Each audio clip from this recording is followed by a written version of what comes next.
Hello everybody, welcome back to my channel. My name is Amanda. If this is your first time here, welcome to my beauty entertainment channel. We're gonna have a lot of fun today because I'm gonna have fun today making this video because I'm about to piss people off and I am so excited to do so. I think I am getting sick. Maybe, I'm not really sure, so I'm gonna be drinking water. Please don't judge me for drinking water.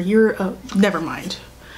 So, today is the second part of my ranking MCU movies. Duo? It's not a series because it's only two, whatever. I'm ranking them, the rest of them. I'm gonna be ranking the top 15 MCU Marvel Cinematic Universe movies. Now, if you have not seen my last video, it's gonna be up here. Go watch that first. That is my bottom half of rankings that I think. I'm gonna repeat one so that it's 15 instead of 14. I want it to be like a number that makes sense, whatever. So I'm gonna repeat one. Disclaimer, these are my opinions on what I think are the best and the correct rankings. So I've seen some just completely disturbing rankings. I do have notes over here so I don't lose my train of thought and make this video 45 minutes long. So let's get started.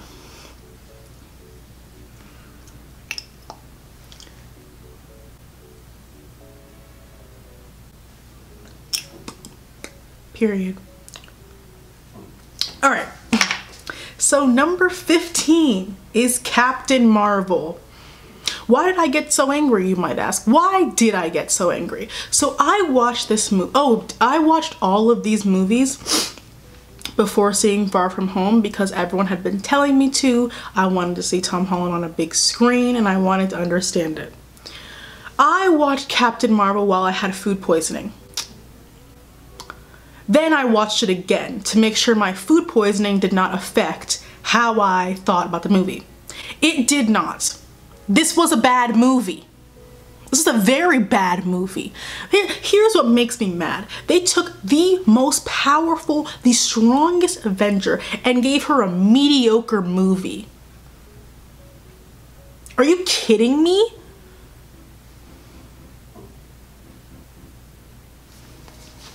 That is so infuriating. One, the movie makes no sense. The plot is very all over the place.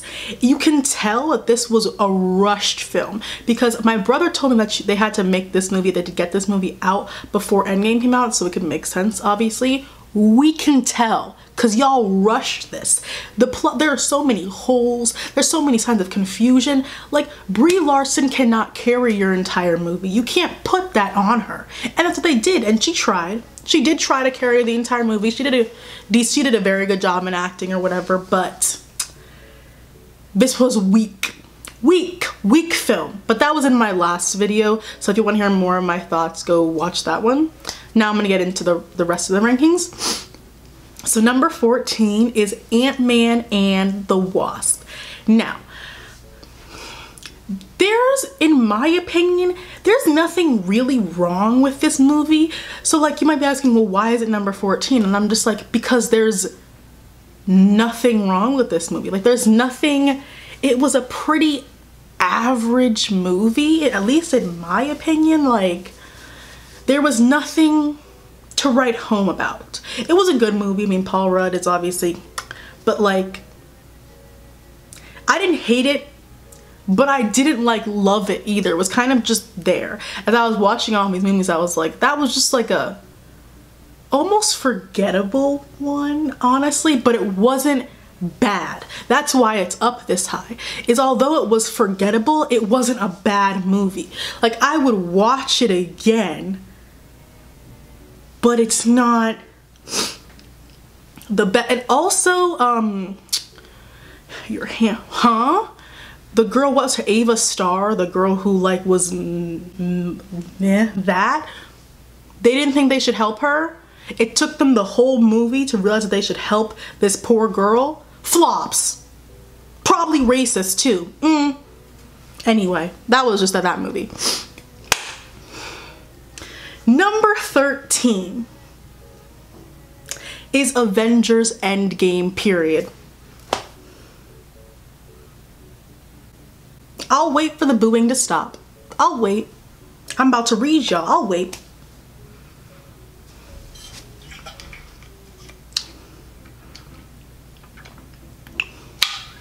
Are you done now? This is not a good movie. I've already said that the Avengers movies in general are not good movies because of how many people they need to incorporate into the plot.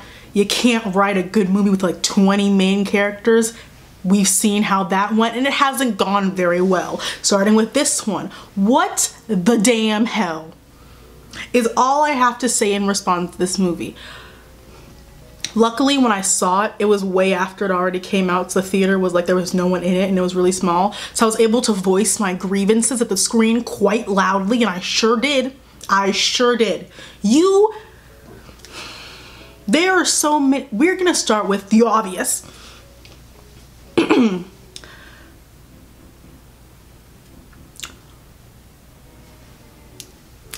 You're telling me, what stone were they trying to, is that the soul stone? I should have looked this up. Clint and Natasha, we're gonna talk about it. I don't care how long it's been, we're gonna talk about it again because I'm still mad. Misogyny. This is how we know who wrote this movie. We know who produced this movie. Misogyny. You mean to tell me, that just because this Clint, let me remind you, he was just on a vigilante tour of Mexico killing random people. He deserves to get saved because he has a wife and kids. What?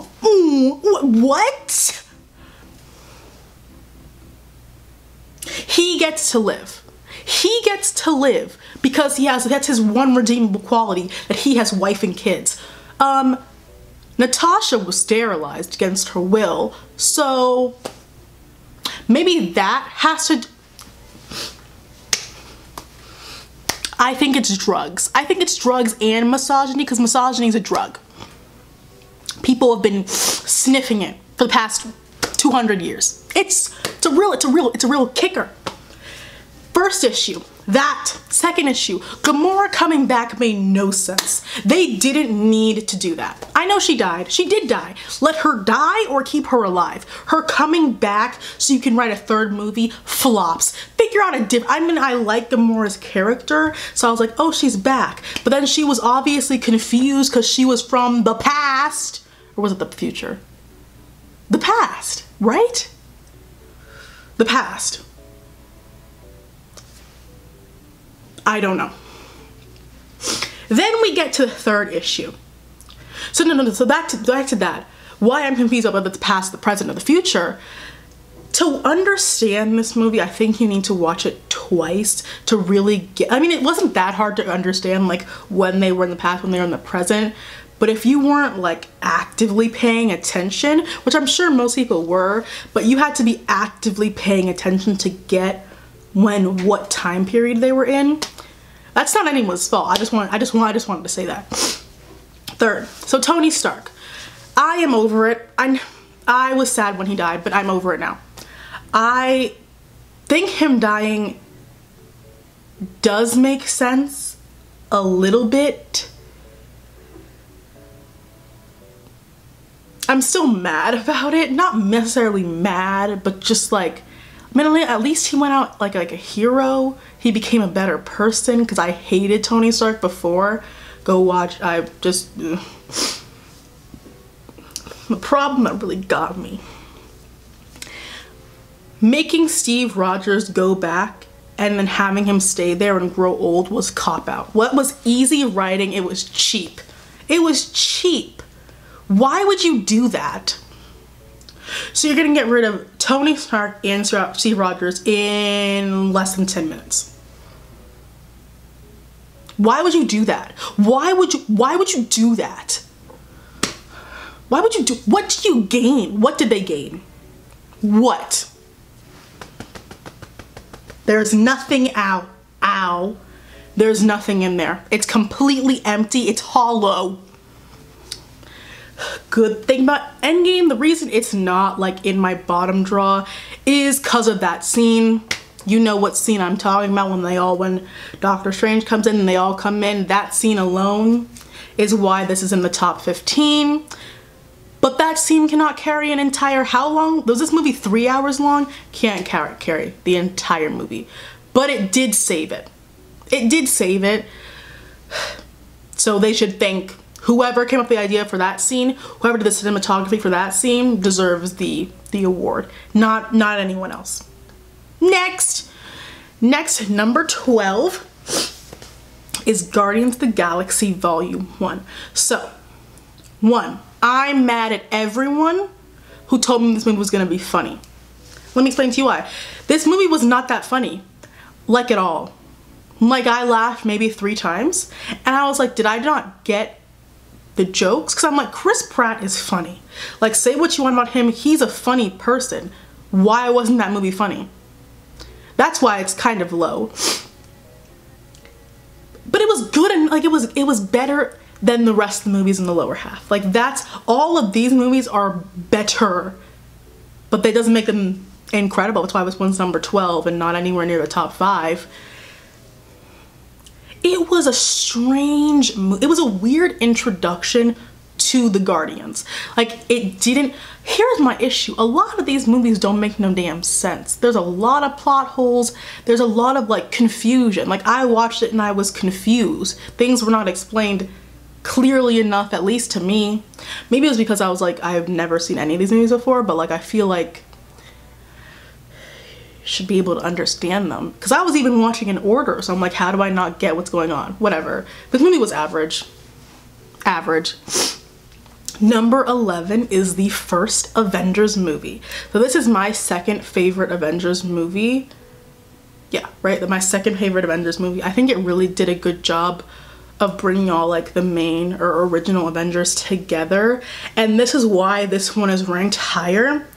There were just enough to still make a good movie, because you know I said before how like Endgame had so many characters. It wasn't like, you can't make a good movie with that many characters. This one had like, what, 6, 5 like super main characters. That was really beneficial.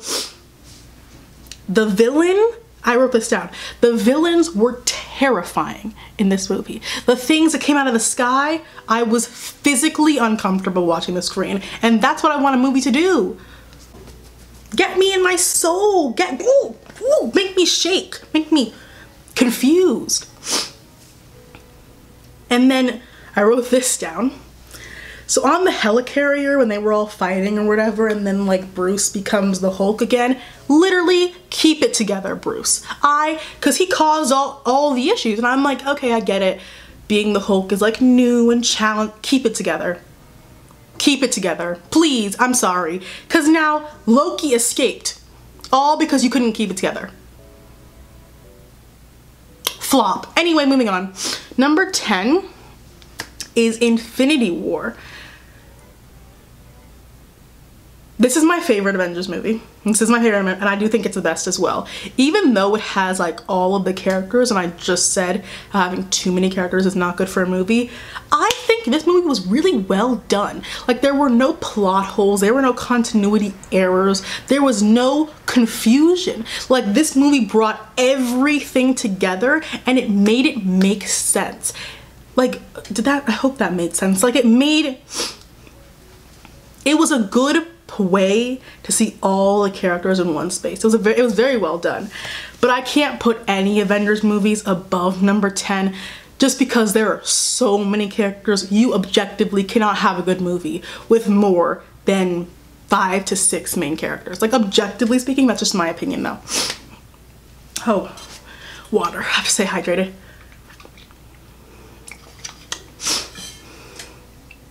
Nomad Steve. Is this in focus? No, it's in focus on my bed. Nomad Steve, extra points. Thor not going for his Ted, docked points. Why this is low. Why, what? I know they wanted to make another movie, whatever, but that was dumb. You always go for the head. Or at least you go where you can kill somebody. The kill shot? Do we not know that by now? Ugh. Anyway. Number 9 is Iron Man 2. So, if you watch my other video, Iron Man 1 and 3 are both in the bottom half because they're just meh to me. I don't want to insult nobody, but like those movies are average, below average, honestly. This is the only Iron Man movie that had any sort of substance to it. It really gave me a plot and it really delivered with said plot. It was unique. Like, I don't like Tony Stark at all. Like, I was sad when he died, but I don't like the man. He showed the most amount of growth and progression in this one movie. I think he showed more growth in this one movie than he did in the entire Marvel Cinematic Universe. Like, I don't like Tony Stark though, so. I think Vanko is a decent villain. I can have a different conversation about the best MCU villains because I'll get that in a minute. He was a decent villain, but I was like, I'm sick of the testosterone where woe is me men. I'm sick of those people as villains. They're boring. Because that's what every villain is. Is a depressed, feeling unmacho man. Like, I don't care. Next! Number 8 is Guardians of the Galaxy Volume 2. This movie was funny. So maybe people meant to tell me Volume 2 was a funny one because Volume 1 certainly wasn't. This was a funny movie. Sequels are always better. Period. That's just Disney's thing. Except when it comes to princesses. So, Ego, the villain in this movie, I always like to talk about villains because I think if your villain is good, then your movie's usually good. Ego was corny. But he was corny done well. It was a different kind of villain, kind of very like over the top, very like dramatic, even though most villains are dramatic, but in a different way. Like Ego was just like a pompous asshole, like something very almost realistic, like a realistic villain, just an asshole. Is that a curse word? Oh well. And I did get really sad in the movie because that guy, Yondu, that's how you pronounce his name, he died. That made me sad. This movie is just number 8 because like it was better than the first one and it was better than both the Avengers movies I put on before, but like it still hasn't crossed the threshold. What we're about to do right now is cross the threshold into incredible Marvel movies. We're starting with number 7, Spider-Man Far From Home. I did see this one in theaters, IMAX 3D period. No, just regular IMAX. I know I'm biased because, you know, if you follow me on Twitter, you know I love Tom Holland, so I am biased. However, I made this being as impartial as I possibly could. This movie was so well done. It was so well done. However, the reason why it's number 7 and not any like top 5 is because, at least to me, this movie was completely predictable. Like Mysterio being a bad guy, I called that the second he met him. I was like, why else would he be here? Like, why else would he be talking to your teenager in Europe? Like, why would the stranger be talking to you if he didn't want to do bad things? Maybe I'm a cynic, but like I'm realistic because that's what happened. And the thing with a lot of with these Spider-Man movies, which I'll get into later, is like they're so relatable because it's like Peter Parker and his friends are just regular teenagers and he's just a Spider-Man. He's just Spider-Man. And there's just something about it that's like, it's easy to access. It's easy to access like feeling like him and like putting yourself in the movie or feeling like any of the other characters because they're so accessible, because they're relatable, real people. I'll get into that more later when I'll get to like Homecoming, but like, yeah, that makes sense to me. So number 6 is Ant-Man, the first Ant-Man. This is what I thought Guardians of the Galaxy Volume 1 was gonna be. This was a funny movie. This was a very fun, like this really showed that Marvel movies can be funny and how well comedy and action can go together. I think it was really well done.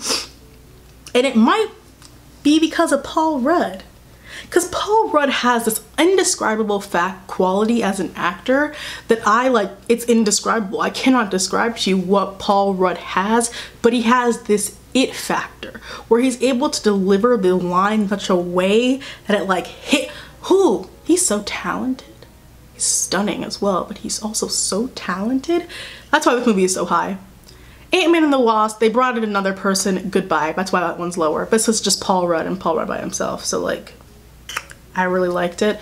Also, Ant-Man and the Wasp, I don't care about her mom or his, like I don't care. We didn't have any sort of personal connection to her, so I was like, you're gonna make an entire movie about this woman? Interesting. That's your choice. You made that choice, stick with it. Next, we have number 5. I'm about to start screaming. Number 5 goes to Doctor Strange. I am sick of Doctor Strange slander. I want it to end and I want justice for this man. This man single-handedly saved the universe. If he didn't do his portal opening things, you think they would have gotten there? There was no, you think a jet could have taken them to where they were? No, it couldn't have. Sorry, sweetheart, that's not how that life works. With his portal, he saved the entire universe. Yeah, Tony did too. No, Doctor Strange did the meat of the work. Tony just snapped. He did the meat of the work. Anyway, this movie, when I was watching, I was like, why does no one talk about this movie? Because when I was saying on Twitter, I was like, I'm gonna watch all of Marvel movies, people were like, oh my god, be excited for this one and this one and this one. No one ever said Doctor Strange. And I finished the movie and I was like, why? That is such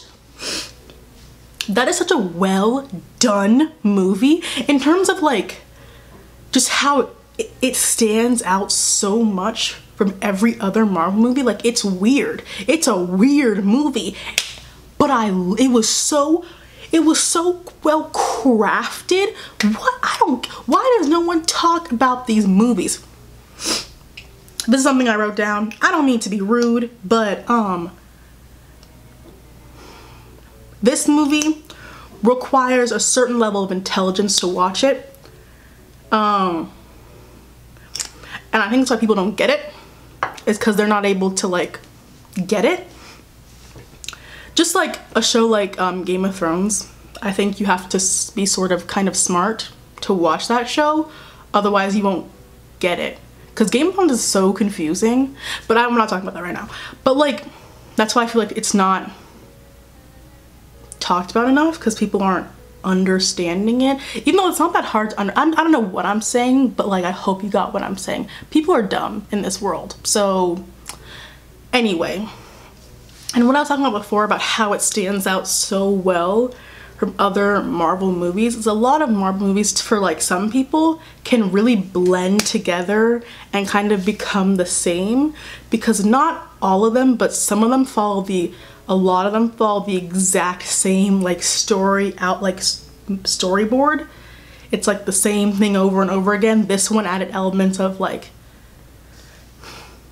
time. Like when you bring in time and time travel and time manipulation, you already got people confused or interested. And I think that's why Doctor Strange isn't talked about a lot, because I feel like a lot of people are confused rather than interested. I'm interested. And I'm very, very excited for the second one, Multiverse of Madness 2021 or 2022. I think it's 2021. I'm very excited for that one. Also, I would like to give my accolades to Benedict Cumberbatch. I don't think anyone else could play this role. Like now, like as I was thinking about it, I don't think a single other actor alive could play Doctor Strange the way he can. I think most of these superheroes cannot be played by anyone else, but I think especially him. No one else can do Doctor Strange like this. We have lighting.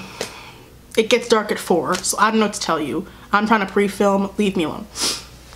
Number 4, we have Spider-Man Homecoming, period. Period. This is better than Far From Home.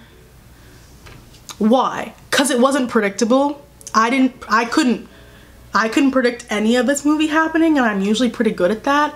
It also, like what I was saying before about the relatability, it's much more easy to access a high school student who finds something out about himself than like the god of Asgard. Like it's easier to access relatability to said character. Like, can you relate to Captain America? Like, can you relate to that transformation happening to you? Can you relate to Black Widow being like held as what happened to? Can you relate to what happened to her? No, but you can relate to this kid who was in high school and like he got bit by a spider. I mean, maybe you can't relate to that part, but at least like one aspect of his life you can relate to and you can understand. That type of movie I think was so well done. Also, I think Spider-Man is he's one of the more relatable superheroes. Relatability doesn't always work. I mean, we see it on YouTube all the time. It hardly ever works. But I think Marvel and Disney did a really good job with creating this movie. It was a really good introduction to Tom Holland as an actor, if you hadn't seen him in anything else, because he did an incredible job. I love you, husband. He did an incredible job. Also, I think Spider-Man movies, something that really is different about them that I wrote down is that they're a little bit easier to understand, but it doesn't dumb down the plot. Like, they don't make the plot so boring so people can understand, but these movies in general just are easier to follow. I think partly because you're able to place yourself in the movie as a character, because people went to high school, most people went to high school, you can place yourself in the movie where you can't really place yourself in like Iron Man or like Guardians of the Galaxy, but you know, it's just me. Next, we're at top 3 right now. Number 3, Black Panther. I'm gonna make a statement. If Black Panther is not in your top 5, I would say you have some deeper, possibly anti-Black issues you need to work on. That's a very big statement to make, but I'm gonna make it. I'm gonna make it. This is an objectively good movie. Objectively, this is a very good movie. I saw this before watching, because you know, I saw this before watching like everything in order, so I didn't get it before, but it was easy to follow. I mean, there was some stuff I obviously did not understand, and I didn't get the actual impact of it, like the end credit scene. I didn't know who Bucky was, so I was like, who is this attractive white? I didn't know. Anyway, I think this movie was really well crafted in terms of its accessibility, because like you could go watch this movie if you hadn't seen any other Marvel movies, and there's a lot of Marvel movies that you can't watch unless you've seen something previously. And I also think Civil War started to tie together like the end of the phase. Like you started to be like, okay, Civil War is trying to tie all these characters together. But I think Black Panther helped because it answered a lot of questions that Marvel fans had been not necessarily asking out loud, but maybe in your head you were asking, like, what's vibranium? What's the origin of vibranium? Why is it so important? Like, these are questions, at least because I watched this all in like a 2-week period of time, I was asking since Captain America, the First Avenger. Like, I was acting, that's not the name of that movie. Is it the name of that movie? The First Captain America. I've been asking questions since the First Captain America, and I finally got answered in Black Panther after, you know, I watched it a second time. And also, the movie is objectively good. The cast is, Michael Jordan still cannot act, but I think he did the best, one of the best roles he ever, one of the best jobs he ever did was in this movie. He cannot act, but whatever. The rest of the cast was great. Star cast, might I add you, attractive cast, might I add you, and black. What else can I ask for? Now we're getting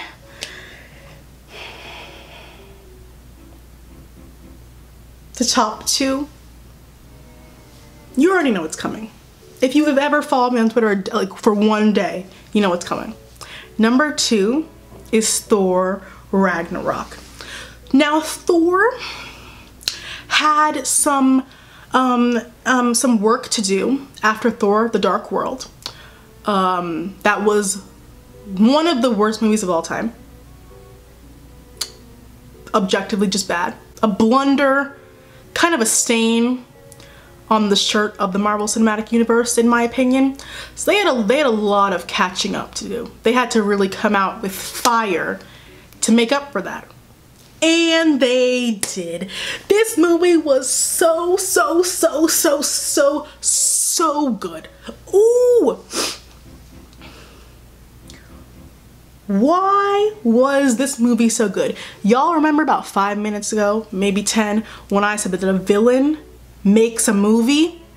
Hela made this movie. Hela is the best Marvel villain. I'll argue that a different day. I don't have time for it right now. Because Hela is one of the best villains. That's why this movie was fantastic. She was able to bring something that villains in past movies, not all of them, hadn't been able to deliver. It was this sense of just, I am better than you. Not just that I think I'm better than you, I am better than you. Your father had to get rid of me because of how much better than you I truly am. They had to destroy their home city, country home. They had to destroy it to get rid of her because she is that much better than them. They had to destroy their entire home to beat her.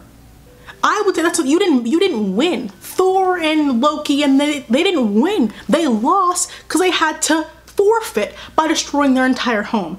And now they're living on a ship. I mean, they're in Norway now. But after this movie, they were living on a ship. Y'all smell that? Ooh. Ooh, that's pungent. Disgusting. She was giving me also Maleficent teas. Please be in focus. It's probably not. She was giving me very Maleficent teas, so Disney was like selling nostalgia through that. You know, nostalgia sells better than sex. And a lot of these movies are selling sex and nostalgia at the same time. But they really toned into like, I mean, Hela acted like Maleficent, behaved like Maleficent, had the same sort of accent as her. Like they knew what they were doing. So that's why I think this movie is so good. So very good. Also, it's funny. It has great Jeff Goldblum's in it. Tessa Thompson, you know, great people overall. Next.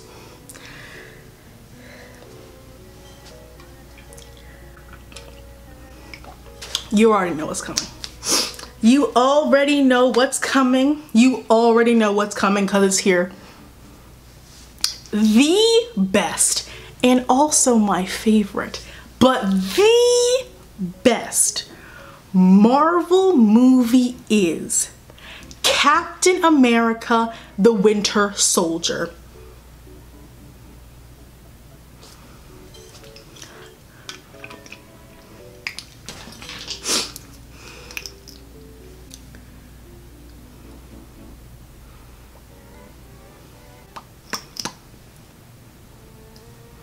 You already knew that was coming. Anyone with half a brain cell knew that was coming. This is the best movie, and I will tell you why. Listen, you see where I'm going with this? How villains make a movie? The Winter Soldier? Ooh. I have to make a list of the best Marvel villains. I have not done that yet. But he's up there. Top 3, and he ain't 2 or 3. I'm gonna tell you right now. A man with a metal arm and severe trauma, you know, because he was traumatized, had everyone in distress. This man caused so much mess with just a metal arm. yeah, he was frozen, or I don't know, but he's not like a superhuman. I mean, he has a metal arm, and now he has a Wakandan metal arm, but like this was just when he had like a Russian metal arm, and he caused all this. He had everyone shaking. They didn't even they couldn't even capture him. I mean, they did, but then he was gone, then he escaped. Like this man created turmoil, and it was so well crafted. I will give my accolades now to Sebastian Stan. Incredible actor. Anyway, I want you to, he had Captain America, who is a superhuman, unable to do anything. Steve Rogers was in distress. He was in full-on chaos. He did not know what to do. For a man who just had a bionic, just like an arm. That's impact. That's quality. That's history. That's what that is. That is what that is. If they hadn't turned him good, this is the same thing with Quicksilver and Scarlet Witch. If they hadn't been turned good, the Avengers would cease to exist. If they hadn't turned the three of them over to their side, the Avengers would be no more. Because if those three went up against them, come on now. Come on now. I mean, Thor is a god, yes, so like but he would be doing all the work. What is Natasha gonna do? Shoot them? Even though a bullet killed Quicksilver, which I can't get back into that. Anyway, back to this movie. This movie had you on your toes every single second. This movie has the best writing out of any of these films by far. And what it was able to do was pick into social issues. This movie was social commentary. It could be a reach. I reach for a living. That's what the movie was. It was social commentary about our government and what's going on in the society. Like the idea of like the government or like Hydra or whatever trying to get rid of threats to them makes a lot of sense and is a very real thing that could really happen in our society. And I was talking about security. That's stuff that could actually really happen, which is why the writing is so good. They brought in reality. Because a lot of these movies have like, you're like, this could never happen. This could happen. The plot of this movie could happen. Any day now. Any day now.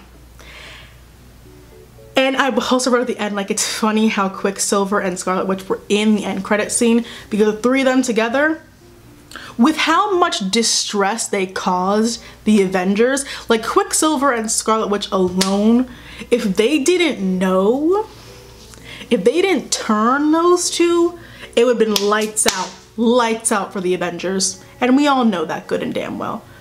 The lighting toned itself down, thank God. But y'all already knew who the top one was. We know where the cards lie. Also, I still do not understand why Captain America is on the cover of this movie.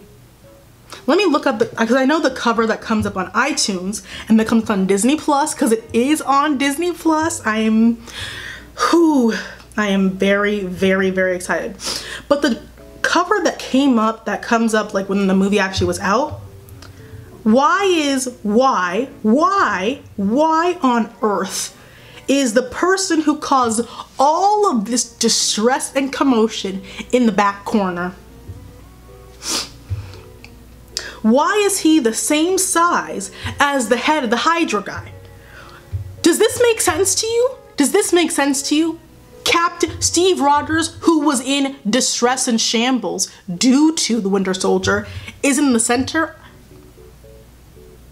I mean, I know the title of the movie is Captain America, the Winter Soldier, but like, Bucky Barnes should be on the cover. And like, okay, so he has one cover where it's just him. This should be the main cover for the entire movie. Because he caused so much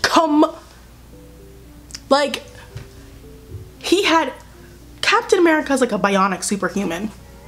He had him in distress, and all he has is a gun and a metal arm. I call that impact and influence. That's just me though. So,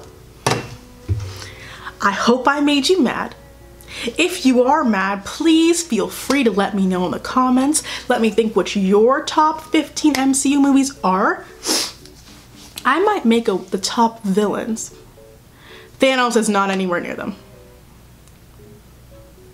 I'm not gonna give him top 3. Top 5, maybe top 3, no. Anyway, so let me know what you guys think of the top 15 or top 10 or top 5 MCU movies. Let me know if you agree with me. If you don't, I would love to know anyway. Make sure to like and subscribe and share this video with your friends.